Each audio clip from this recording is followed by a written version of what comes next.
और इस आश्रम के अंदर अध्यात्म की इतनी कृपा है, आपने किसी के सर पर हाथ भी रख दिया तो चमत्कार होता है। ऐसे कार्य हैं जो नहीं हो पा रहे हैं, वो भी यहाँ यदि माथा टेके और यहाँ गद्दी आसीन जो होता है उसे वरदान दे दे, वो वरदान खाली नहीं।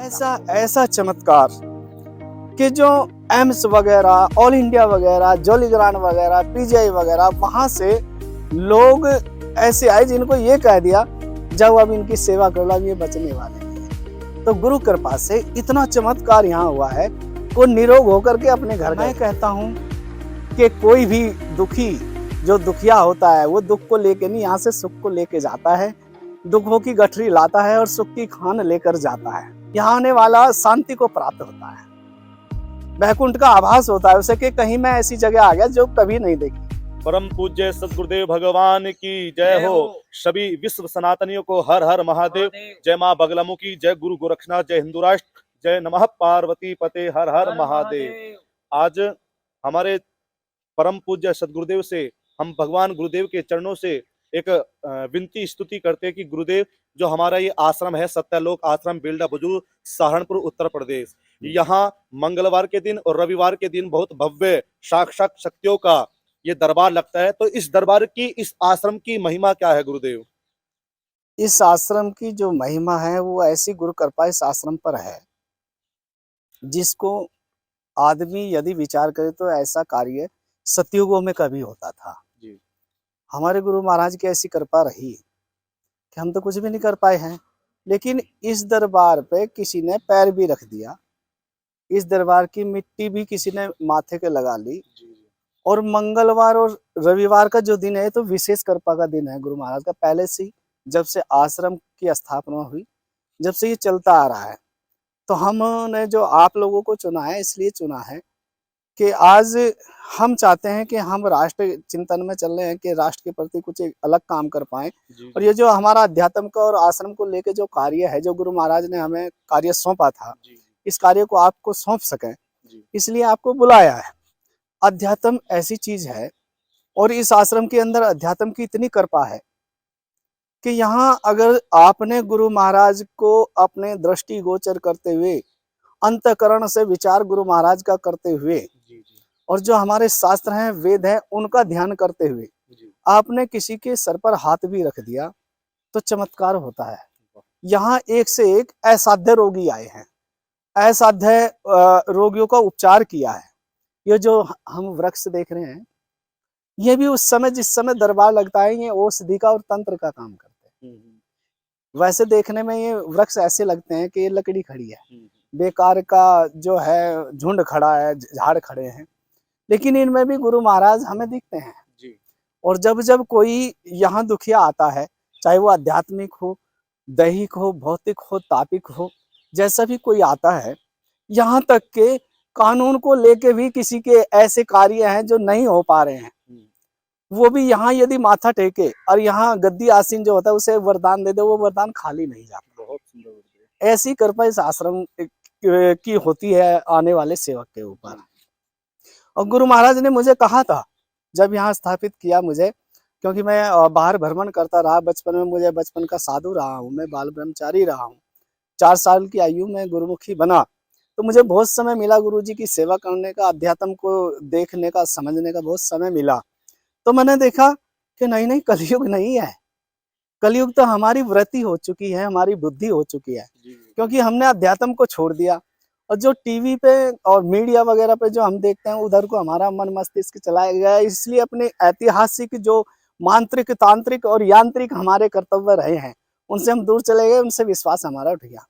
हमने उन्हें गहराई से देखा और आज भी ऐसा चमत्कार कि जो एम्स वगैरह, ऑल इंडिया वगैरह, जॉलीग्रांट वगैरह, पीजीआई वगैरह, वहां से लोग ऐसे आए जिनको ये कह दिया जाओ अब इनकी सेवा कर लो, ये बचने वाले नहीं।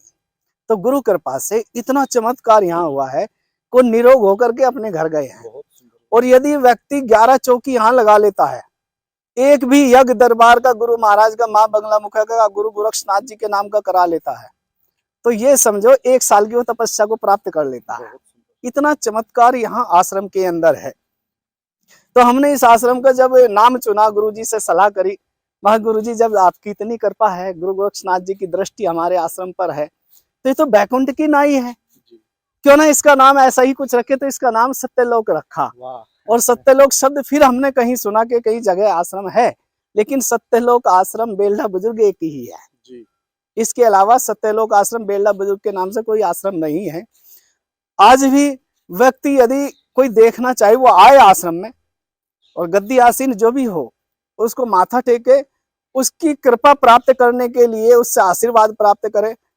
तो मैं कहता हूं कि कोई भी दुखी, जो दुखिया होता है, वो दुख को लेके नहीं, यहाँ से सुख को लेके जाता है, दुखों की गठरी लाता है और सुख की खान लेकर जाता है। ऐसी सी आश्रम की महिमा है। गुरुदेव, एक संसार में हम बड़ी दुखियारी लोग देख रहे हैं कि ग्रस्त होने के बाद 1 वर्ष बीत जाता है, 2 वर्ष, 3 वर्ष, 4 वर्ष बीत जाता है, लेकिन जो आजकल बड़ी समस्या देख रहे हैं इस संसार में, वो बालक होने ना पाना। तो ये बहुत बड़ी समस्या है। लोग पूछते हैं कि आपका आश्रम कहाँ है, आपकी भूमिका कहाँ है। अभी आप सभी भक्तों को, पूरे विश्व सनातनियों को बता रहे हैं, लेकिन आपके चरणों से फिर पुनः एक प्रार्थना है कि इसका कोई ना कोई निवारण दीजिए, ताकि ये भक्त आपके चरणों में आकर के इस भक्ति को भी स्वीकार करते हुए अपने जीवन को और गृहस्थ को पूर्ण कर सके। क्योंकि हमारे यहाँ गुरुदेव कहा गया है, जब तक गृहस्थी में वंश या कुल नहीं होता तो वो अधीन माना जाता है, और जब उत्पत्ति हो जाती है तो परिपूर्ण ग्रस्त को माना जाता है। गुरुदेव तो आदेश करे। तो यहाँ मैंने अभी आपको थोड़ी जानकारी दी यहाँ के पेड़ पौधों के लिए जी। जब यहाँ गद्दी आसीन ऐसे बांझपन को मिटाने के लिए कोई आता है कि मेरा बांझपन मिट जाए, मुझे पुत्र रतन प्राप्त हो जी, तो यहाँ ये वृक्ष के जितने पत्ते दिखाई दे रहे हैं ना जी जी, इतने ही आप बच्चे पैदा कर सकते हो। जो मेरे बालक ही हैं सारे, मैं इनमें से ही किसी एक को देता हूँ। यहाँ के आशीर्वाद से, इस आश्रम के आशीर्वाद से हजारों बच्चे पैदा हुए हैं। हजारों बांझ माताओं बहनों की कोख खुली है। जो कह देते हैं ना, कोख बांध दीजिए बच्चे नहीं हो सकते, या इसका पति इस लायक नहीं है, या इसकी ट्यूब बंद है, आश्रम में आते ही खुल जाती है। वाह। और कई बार ऐसा होता है कि जैसे धोने पे जाते हैं और हमें गुरु महाराज ऐसा आभास कराते हैं, हम उसको कहते हैं जाओ बाथरूम होके आओ, आपकी ट्यूब खुल गई, आपका पीरियड चल चुका है। ऐसे ऐसे चमत्कार यहाँ होते हैं। और भभूत गुरु महाराज की यहाँ की जो सूखी डालियां होती है, उसी से हम भस्म बनाते हैं। बाहर की कोई जड़ी बूटी नहीं लाते हैं, उसी से भस्म बनाते हैं। और वो इतनी चमत्कारिक भस्म होती है कि जो आने वाले की इच्छा है उसकी पूर्ति करती है। पुत्र ही नहीं, धन भी चाहिए, मकान भी चाहिए, यदि सरकारी सर्विस चाहिए उसके लिए भी वो कल्याणकारक होती है। बहुत सुंदर। गुरुदेव, सभी इस संसार में जो भी सनातनी है या जो भी भक्त है, तो अपने जीवन को सुखमय देखना चाहते हैं। तो सुख का मार्ग क्या है, कि सुख का आनंद कैसे पा सकते हैं वो?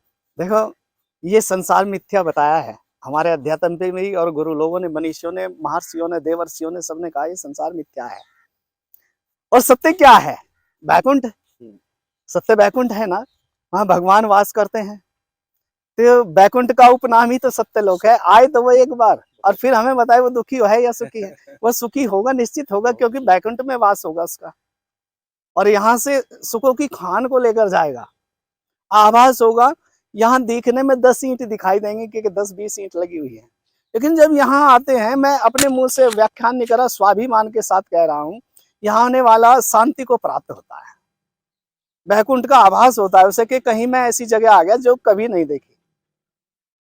आप सभी को भी जो ऐसे अपने जीवन को बैकुंठ अर्थात साक्षात सत्यों का आभास करना है, तो आप एक बार मौका अवश्य दे। आप अभी विशेष कर देख रहे हैं कि सत्यलोक आश्रम बेल्हा बुजुर्ग, ये मुजफ्फरनगर क्षेत्र में पड़ता है, सहारनपुर क्षेत्र में पड़ता है। तो आप आइए और सब आकर के गुरु भगवान के चरणों से अपने अपनी स्तुति और प्रार्थना करें।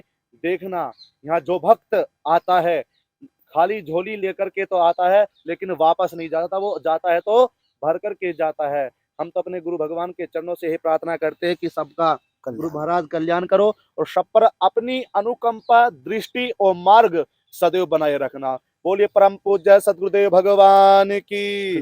नमः पार्वती पतये हर हर महादेव।